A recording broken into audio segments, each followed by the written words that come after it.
प्रायिकता के इस वीडियो में आज विद्यार्थी अध्ययन करेंगे द्विपद बंटन। समझते हैं कि क्या होता है द्विपद बंटन। जब हम कई परीक्षण एक साथ करते हैं या एक ही परीक्षण कई बार करें, क्या हमने कहा कई परीक्षण, जिसको हम यादृच्छिक परीक्षण कहते हैं। प्रायिकता में अभी तक आपने जो भी पढ़ा है तो उसमें यादृच्छिक परीक्षण या रैंडम एक्सपेरिमेंट ही पढ़ा हुआ है। कई परीक्षण एक साथ हों या एक परीक्षण कई बार हो,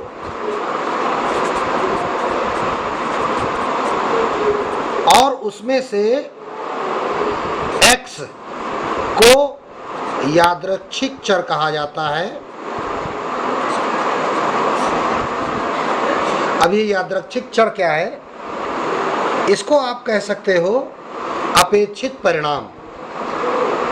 अपेक्षित परिणाम अर्थात जैसा परिणाम हम चाहते हैं। तो कई परीक्षण एक साथ होने का मतलब, अगर हमने कहा कि 5 सिक्के एक साथ उछाले जाएं,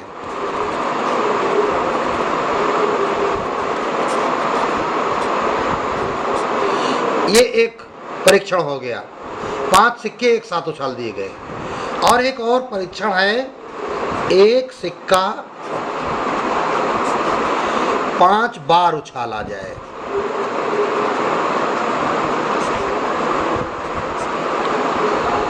पांच सिक्के एक साथ उछाले जाएं और एक सिक्का 5 बार उछाला जाए। तरीके अलग अलग हैं, लेकिन यहाँ पर x को हम क्या परिभाषित करने जा रहे हैं कि हमको इन उछालों में 3 चित प्राप्त करना है। क्या करना है? 3 चित प्राप्त करना है। तो भाई देखिए, x को हमने इस प्रकार परिभाषित किया कि हमें 3 चित प्राप्त होना है।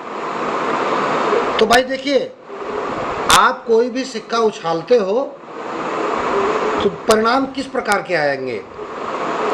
सिक्का उछालने पे या तो चित आएगा या तो पट आएगा। 2 ही परिणाम होते हैं, या तो हेड आएगा या तो टेल आएगा। अब एक सिक्का 5 बार उछालोगे तो इसके कई परिणाम होंगे। कोई भी सिक्का जितनी बार उछाला जाता है तो एक प्रयोग के 2 परिणाम अगर हैं, हेड या टेल, तो यहाँ पे अगर 5 बार उछाला गया है या 5 सिक्के एक साथ उछाले गए हैं तो हमारे पास टोटल परिणाम प्राप्त होते हैं 2 की घात 5, अर्थात 32 परिणाम आपको टोटल प्राप्त होते हैं। 2 दूनी 4, 4 दूनी 8, 8 दूनी 16, 16 दूनी 32। तो अब यहाँ सीखना क्या है या देखना क्या है कि घटनाएं नंबर 1 तो स्वतंत्र होनी चाहिए। घटनाएं स्वतंत्र होनी चाहिए। स्वतंत्र घटनाओं के बारे में भी बताया जा चुका है कि भाई एक सिक्का आपने पहली बार उछाला तो हेड आए या टेल आए। अगर आप दूसरी बार उछालेंगे तो पहली बार के हेड या टेल का उस पर कोई फर्क नहीं पड़ता। दूसरी बार कुछ भी आ सकता है, तीसरी बार कुछ भी आ सकता है। अभी जैसे 5 सिक्के एक साथ उछाले गए तो पहले सिक्के पर क्या आएगा या दूसरे सिक्के पर क्या आएगा या तीसरे सिक्के पर क्या आएगा, आपस में इनका कोई भी लेना देना नहीं है। किसी भी सिक्के पर हेड आ सकता है और किसी भी सिक्के पर टेल आ सकता है। तो केवल 2 ही परिणाम प्राप्त होते हैं। तो यहाँ पर अगर 3 चित कहा जा रहा है तो इसका मतलब हो गया कि ये x की वैल्यू 3 ली जा रही है। x बराबर जो क्या किया जा रहा है, 3 चित। तो 3 बार चित आने की प्रायिकता ज्ञात करनी है। लेकिन अब विचार करने की जरूरत ये है कि जब सिक्का 5 बार उछाला जाएगा या 5 सिक्के एक साथ उछाले जाएं तो परिणाम क्या होंगे? तो परिणाम आपके पास हो सकता है 5 बार हेड आ जाए, चित आ जाए, हो सकता है 4 बार चित आए, हो सकता है 3 बार चित आए, हो सकता है 2 बार चित आए, हो सकता है 1 बार चित आए, या ये भी हो सकता है कि 1 बार भी चित ना आए। तो इस प्रकार ये क्या हो गया, ये परिणामों की संख्या हो गई, हमारे एक्सपेरिमेंट के जो रिजल्ट्स हैं उनकी संख्या हो गई कि x की वैल्यू, ये x के टोटल परिणाम हो गए। 5 भी हो सकते, 4 भी हो सकते, 3 भी हो सकते, 2 भी हो सकते, 1 भी हो सकते और 0 भी हो सकते हैं। लेकिन यहाँ पर हम विचार कर रहे हैं कि हमारे 3 चित आ जाएं। तो अगर 5 सिक्के उछाले जाएंगे, उनमें 3 में चित आएगा, तो इसका क्या मतलब हो गया कि 2 में चित नहीं आएगा। या एक सिक्का आप 5 बार उछालेंगे और 3 बार चित आए, तो इसका मतलब 2 बार चित नहीं आएगा। तो जब किसी घटना के केवल 2 परिणाम निकलें, किसी घटना के 2 परिणाम निकलें, मतलब घटना ऐसी हो जिसके 2 परिणाम हो, पहले परिणाम को सफलता कहा जाए और दूसरे परिणाम को असफलता कहा जाए। तो ऐसे प्रश्न द्विपद बंटन के अंतर्गत आते हैं। तो अब सफलता और असफलता का तात्पर्य क्या है कि यहाँ पर जो 2 उदाहरण आपके सामने दिए गए हैं, ये एक ही जैसे प्रश्न के समझ लीजिए कि 2 उदाहरण हैं कि 5 सिक्के एक साथ उछाले जाए या एक सिक्का 5 बार उछाला जाए, और हमको चाहिए क्या कि 3 चित आ जाए। तो इसकी प्रायिकता मान लीजिए आपको ज्ञात करनी है। तो ये तो तय हो गया कि जब 3 चित आएंगे तो 2 चित नहीं आएंगे, तो 2 क्या आएंगे, पट आएंगे।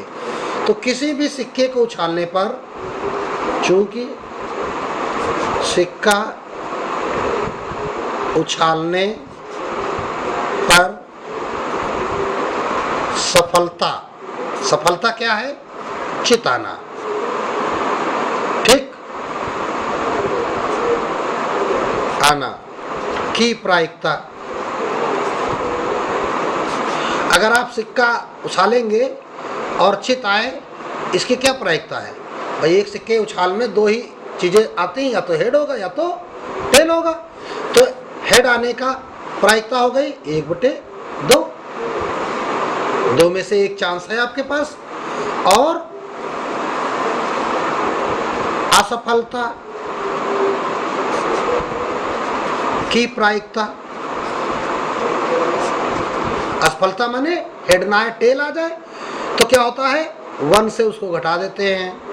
1 से आप घटाएंगे तो 1 - 1/2 = 1/2। चूंकि सिक्का उछालने में केवल 2 ही परिणाम होते हैं, या चित या पट, तो सफलता की प्रायिकता और असफलता की प्रायिकता भी समान होगी। लेकिन हर स्थिति में ऐसा नहीं होगा। वो कौन सी स्थिति हो सकती है कि जहां पर सफलता और असफलता की प्रायिकता अलग अलग हो। तो जरा विचार कीजिए कि आपने एक पासा फेंका और आप चाह रहे हैं कि 6 आ जाए, आपकी प्रत्याशा है, इच्छा है कि 6 आ जाए। तो 6 आना मतलब सफलता कहलाएगा। अगर आप पासा फेंकेंगे तो 6 आना सफलता कहलाएगा और 6 का ना आना असफलता कहलाएगा। तो अब पासे को फेंकने पर कितने विकल्प आ सकते हैं, 1 2 3 4 5 6। तो उसमें से सफलता की प्रायिकता क्या होगी, 1/6 होगी। और असफलता की प्रायिकता क्या होगी, 1 - 1/6 करोगे तो 5/6 आ जाएगा। तो यहाँ पर पासे को फेंकने में क्या देखा जाता है कि सफलता और असफलता की प्रायिकता अलग अलग हो जाती है।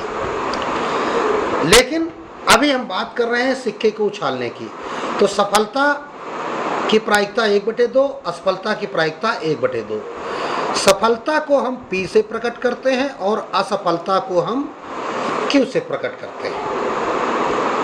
तो यहाँ पर प्रायिकता ज्ञात करने का एक फार्मूला होता है P of X is equal to R। R का तात्पर्य है कि जो हमारा रिजल्ट आना है या जिसको हम बारे में X को परिभाषित कर रहे हैं। अभी प्रश्न में क्या था कि जब 5 सिक्के एक साथ उछाले जाएं तो 3 चित आ जाएं, तो 3 चित का मतलब क्या हो गया, ये R हो गया। R क्या है, 3 चित का आना। ठीक है, तो अब फार्मूला क्या होता है, बराबर NCR। N क्या है, टोटल किए गए प्रयोग, जिसे 5 सिक्के एक साथ उछाले गए या एक सिक्का 5 बार उछाला गया। P की पावर R और Q की पावर N माइनस R। अब विद्यार्थियों को ध्यान आ रहा होगा कि ये सूत्र कहीं पर पढ़ा हुआ है, तो बिल्कुल आपने द्विपद प्रमेय पढ़ी हुई है और द्विपद प्रमेय का व्यापक पद में यही सूत्र आपने पढ़ा हुआ है। तो इसी सूत्र का प्रयोग करके हम अपनी प्रायिकता ज्ञात कर लेते हैं। तो यहाँ हम निकालेंगे प्रायिकता हमको काहे की चाहिए, P of X is equal to 3, क्योंकि R की वैल्यू 3 है, 3 बार चित आना है। तो ये तो तय हो चुका है। अभी हमने बताया था कि अगर 5 सिक्के एक साथ उछालेंगे तो अगर 3 सिक्कों पर चित होगा तो इसके साथ साथ 2 सिक्कों पर क्या होगा, पट होगा। होगा कि नहीं होगा, या एक सिक्का 5 बार उछालेंगे, अगर 3 बार चित आएगा तो इसका मतलब 2 बार पट आया हुआ है। तो अब इसका रिजल्ट के बारे में आप क्या लिखेंगे, NCR क्या हो जाएगा, N हो गया 5, 5C 3, P की पावर 3 अर्थात जो आपकी इच्छा थी, सफलता थी, सफलता, एंड Q की पावर 5 माइनस 3। अब इसे आप कैलकुलेट कर लेंगे और जब कैलकुलेट करेंगे तो देखिए भाई क्या प्राप्त होगा। चलते हैं आगे, हल करते हैं इसको।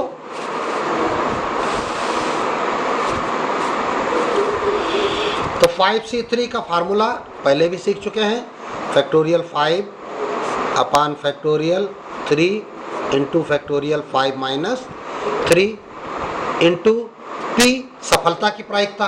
अभी सफलता की प्रायिकता क्या निकाली थी, 1/2, 1/2 की पावर 3 इंटू असफलता Q है, तो असफलता की प्रायिकता भी 1/2 थी, 1/2 की पावर 5 में 3 चला गया 2। अब आप इसको हल कर लें तो बराबर 5 into 4 into factorial 3 by factorial 3 into 5 में 3 गया 2, फैक्टोरियल 2 माने 2, फैक्टोरियल 3 कट गया, 2 1 कम 2, 2 दूनी 4 कट गया, और गुणित 1/2 की पावर 3 1/8 हो गया, 1/2 की पावर 2 1/4 हो गया। तो इस प्रकार हमने देखा 2 1 कम 2, दूनी 4 कट भी गया, तो 5 1 कम 5 बटे 8 दूनी 16। तो इस प्रकार ये आपकी प्रायिकता आ गई, P of X is equal to 3। X कैसा चर था, चित आना। क्या था रिजल्ट, हम कैसा चाह रहे थे कि चित आए। अब कितने चित आए, 3 चित आए, तो X बराबर 3 हो गया। ठीक है, तो इस प्रकार ये आपकी प्रायिकता प्राप्त हो गई। तो ये है आपका द्विपद बंटन। अब इस पर हम कुछ और प्रश्नों को भी हल करना सीखेंगे। चलिए देखते हैं एक सवाल। 8 सिक्के उछाले जाते हैं तो 3 सिक्कों पर शीर्ष आने की प्रायिकता ज्ञात कीजिए। अभी अभी बिल्कुल ऐसा ही आपको सिखाया जा चुका है। तो सिक्कों की संख्या कितनी है, सिक्कों की संख्या ये है 8 और 3 सिक्कों पर चित आना है। तो x जो यादृच्छिक चर होता है उसकी वैल्यू कितनी है, 3 यादृच्छिक चर। अब सिक्कों पर आना क्या है, शीर्ष आना है, हेड आना है, जिसको आप चित भी बोल देते हो। तो 3 शीर्ष आने हैं, तो शीर्ष आने को हम क्या कहेंगे, सफलता कहेंगे। तो अब लिखेंगे क्या, सिक्के पर, चूंकि सिक्के पर शीर्ष आने की प्रायिकता, जिसको आप सफलता की प्रायिकता भी कह देंगे, स्मॉल p बराबर 1/2 तथा सिक्के पर शीर्ष न आने की प्रायिकता, जिसको Q कहते हैं, ये बराबर हो जाएगा 1 - 1/2 इज इक्वल टू 1/2। डायरेक्ट भी लिखा जा सकता है, लेकिन 1 माइनस लिखना चाहिए, इससे आपकी गलती की गुंजाइश कम हो जाएगी। तो ये शीर्ष आने की प्रायिकता हो गई, ये शीर्ष ना आने की प्रायिकता हो गई। तो अभी हम यहाँ देख क्या रहे हैं कि जब 3 सिक्कों पर शीर्ष आना है तो इसका मतलब 5 सिक्कों पर शीर्ष नहीं आना है। तो अतः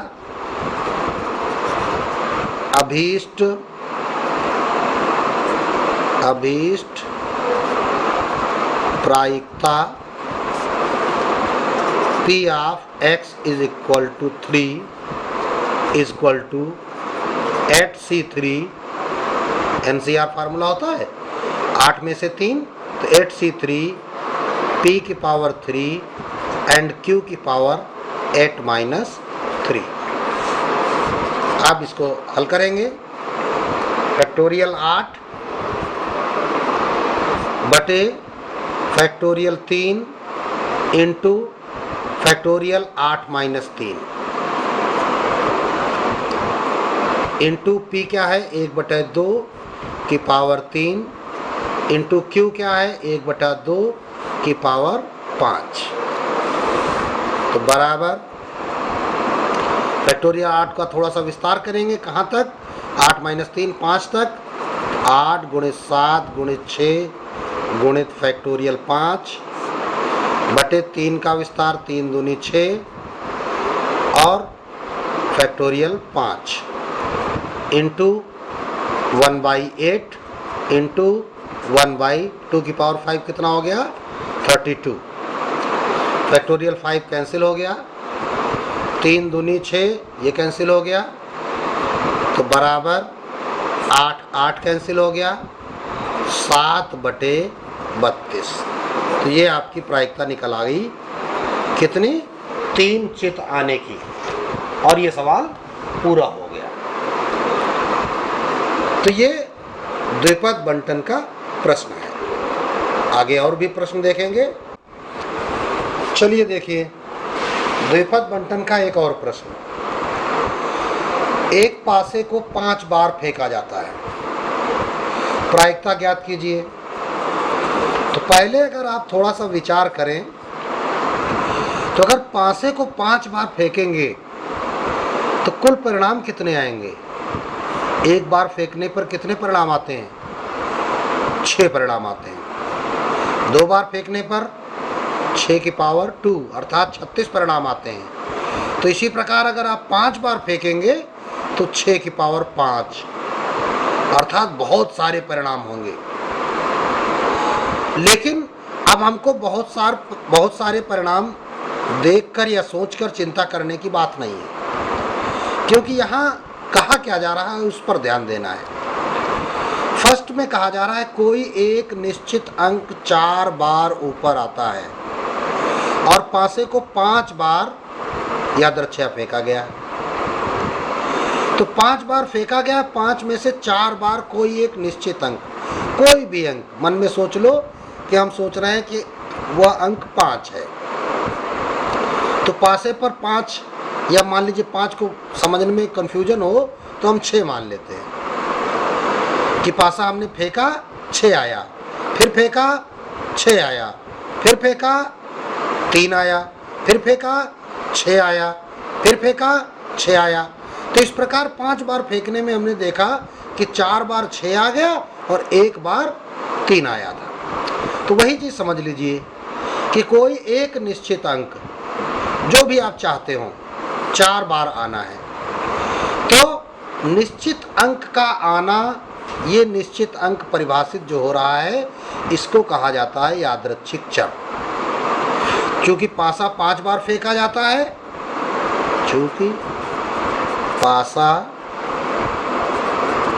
5 बार फेंका जाता है, इसलिए ये क्या है, प्रयोगों की संख्या, परीक्षणों की संख्या हो गई 5 परीक्षण किए गए। अब x को क्या परिभाषित किया गया, एक निश्चित अंक का आना।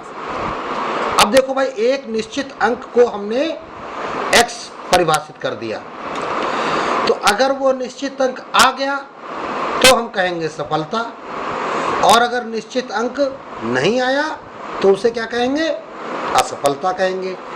तो अब पासे की फेंक में निश्चित अंक आने की प्रायिकता, जिसे आप सफलता कहते हो, P कहते हो, तो बराबर, तो जब आप पासा फेंकते हैं कोई निश्चित अंक, अगर आपने 6 सोचा था तो एक बार फेंकने पर 6 आने की प्रायिकता क्या होगी, 1/6, क्योंकि कुल 6 परिणामों में एक ही चांस है कि आपके पास 6 आ जाए। तो निश्चित अंक आने की प्रायिकता, जिसको आपने सफलता कहा, वो 1/6,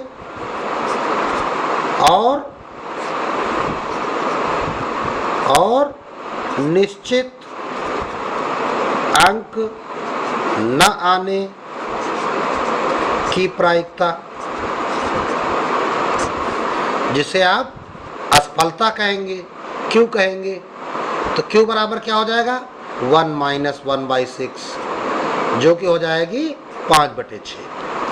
अब देखिए भाई, इस प्रश्न में सफलता की प्रायिकता और असफलता की प्रायिकता अलग अलग है, तो ये कभी नहीं सोचना चाहिए कि सफलता और असफलता की प्रायिकता एक जैसी होगी।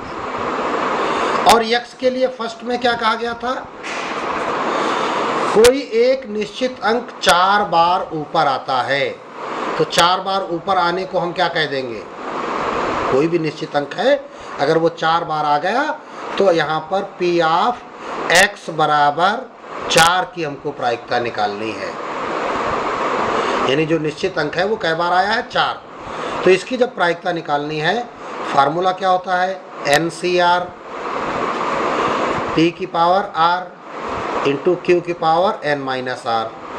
वैल्यू पुटअप करिए, N है 5, तो 5C4 इंटू सफलता की प्रायिकता 1/6, घात R कितना है 4, इंटू असफलता की प्रायिकता 5/6, घात कितनी है N-R, N-R का मतलब हो गया N5 R4, तो बराबर, तो 5C4 कितना होता है, ये तो पहले हल कर चुके हो कि 5C4 की वैल्यू चाहो तो फैक्टोरियल के रूप में लिखो, फैक्टोरियल 5/4 इंटू फैक्टोरियल 5-4। फैक्टोरियल को 2 तरीकों से लिखते हैं, ऐसे भी लिख लेते हैं, इंटू 1/6 की घात 4, तो 6 की घात 4 कितना हो गया, 6 × 36 और 36 छका 216, और 216 में 6 का जब आप गुणा करोगे तो ये आ जाएगा 1/6 × 36, 6 कम 6 3 9, और 6 दूनी 12, 1296 इंटू 5 में से 4 चला गया 1, तो ये हो गया 5/6। अब आप इसे स्वयं कैलकुलेट भी कर सकते हैं, या ऐसे भी कर सकते हैं, 5 × 4 फैक्टोरियल अपान फैक्टोरियल 4 इंटू फैक्टोरियल 1 की वैल्यू 1 ही रहती है, ये कट गया आपके पास, इंटू 1/1296 गुणित 5/6। अब जब इसे सरल करेंगे तो बराबर, अभी और तो कुछ तो कट पिट नहीं रहा है, तो 5 × 25 बटे 6 × 36, 6 × 1 54 3 57, 6 दूनी 12 5 17, 6 कम 6 1 7, तो 25/7776, ये आपका आंसर फर्स्ट का हो गया। अभी सेकंड क्वेश्चन क्या है, कोई एक निश्चित अंक कम से कम 4 बार आए। तो कम से कम 4 बार आने का मतलब क्या हो गया कि जो आपका ये x है, x की वैल्यू क्या हो गई, कम से कम 4। तो 4 से ज्यादा भी हो सकता है। तो यहां पे हम क्या है करेंगे, x is greater or equal to 4। ये हो गया कम से कम 4, मतलब 4 या 4 से अधिक बार। तो निश्चित अंक जो है 4 या 4 से अधिक बार आना है, तो इसको हम क्या कहेंगे, x is greater or equal to 4। तो अब इसकी आपको प्रायिकता ज्ञात करनी है सेकेंड पार्ट में। तो अब इसका फार्मूला क्या बन जाएगा, NCR, तो 5C4 पहली बार, लेकिन थोड़ा सा इसको और विस्तारित रूप से लिखेंगे, क्योंकि x की वैल्यू कितनी आ सकती है, एक बार विचार करिए। x का कहा गया था किसी एक निश्चित अंक का आना, तो जब 5 बार फेंका गया है तो x के रिजल्ट क्या हो सकते हैं, जरा देख लीजिए।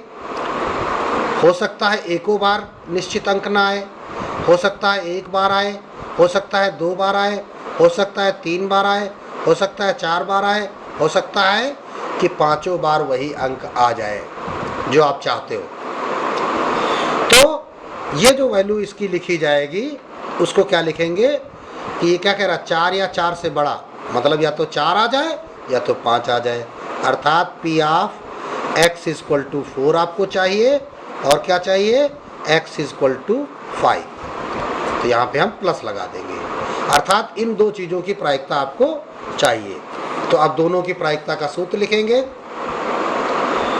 जब x बराबर 4 है तो क्या हो जाएगा, 5C4 p की पावर 4 और q की पावर 5-4, प्लस अगर x बराबर 5 है तो 5C5 p की पावर 5 और q की पावर 5-5, तो बराबर हो जाएगा 5C4 की वैल्यू 5 होती है, इंटू p सफलता थी, सफलता क्या की प्रायिकता थी, 1/6 की घात 4, असफलता की प्रायिकता क्या थी, 5/6 की प्रायिकता, घात 1, प्लस 5C5 तो 5C5 का 1 वैल्यू होती है 1,